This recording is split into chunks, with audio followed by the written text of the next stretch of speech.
الرجیم بسم اللہ الرحمن الرحیم۔ ناظرین، نہایت ہی افسوس کے ساتھ پارا چنال کے حالات جیسا کہ آپ جانتے ہیں تقریباً 80 دنوں سے ان کو جو ہے نا محیط کر دیا گیا ہے۔ ان کے خوراک، ان کے ادویات، چھوٹے چھوٹے معصوم بچے جن کے پاس کھانے کو کچھ نہیں ہے اور وہ بلک بلک کر جو ہے نا وہ ان کی شہادتیں ہو رہی ہیں، اور بڑے افسوس کے ساتھ کہنا پڑتا ہے کہ ہماری حکومتیں، ہمارے ادارے بالکل خاموش تماشائی بنے ہوئے ہیں۔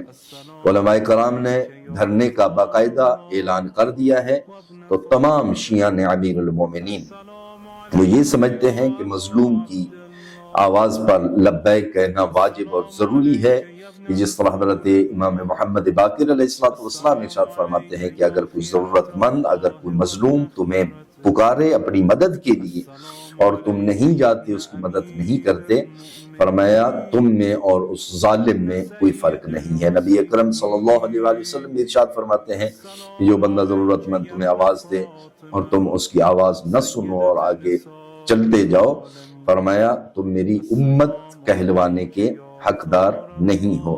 تو اس وقت مظلوم ہے پارا چنال میں قتل عام ہے۔ 2-3 دن پہلے 2 نوجوانوں کو ذبح کیا گیا بڑی بے دردی کے ساتھ، اور پھر نعرہ تکبیر بھی بلند کیا گیا۔ نہیں سمجھ آتی یہ کون سا اسلام ہے؟